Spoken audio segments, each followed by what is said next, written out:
ព្រះគុណនិងសេចក្តីសុខសាន្តសូមឲ្យអ្នករាល់គ្នាបានប្រកបដោយព្រះគុណនិងសេចក្តីសុខសាន្តពីព្រះជាព្រះវរបិតារបស់យើងនិងព្រះអង្គម្ចាស់យេស៊ូវគ្រីស្ទអេផេសូជំពូក1ខ2នៅពេលដែលយើងរស់នៅក្នុងជីវិតជំនឿក្នុងព្រះវិហារគ្រិស្តសាសនាយើងតែងតែឮនិងនិយាយពាក្យថាព្រះគុណនិងសេចក្តីសុខសាន្តជាញឹកញាប់ប៉ុន្តែនៅពេលដែលមានគេសួរថាតើអ្វីទៅជាព្រះគុណនិងសេចក្តីសុខសាន្តយើងបែរជានៅអល់ឯកហើយមិនអាចឆ្លើយបានឡើយ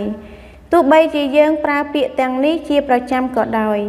ប៉ុន្តែយើងប្រើវាដោយគ្រាន់តែជាទម្លាប់ដោយមិនបានយល់ពីអត្ថន័យពិតប្រាកដរបស់វាឡើយយើងគឺជាមនុស្សបាបដែលត្រូវតែស្លាប់ប៉ុន្តែព្រះជាម្ចាស់មិនបានបោះបង់យើងឲ្យស្លាប់នោះទេព្រះអង្គបានចាត់ព្រះរាជបុត្រាទ្រង់តែមួយគឺព្រះយេស៊ូវឲ្យយាងមកក្នុងលោកីយ៍នេះជាសន្តានជាមនុស្សហើយសុគតនៅលើឈើឆ្កាងដើម្បីយើងដែលត្រូវស្លាប់នេះគឺជាព្រះគុណរបស់ព្រះជាម្ចាស់ដែលយើងមិនអាចតបស្នងវិញបានឡើយយើងបានក្លាយជាបុត្ររបស់ព្រះអង្គតាមរយៈព្រះលោហិតនៅលើឈើឆ្កាង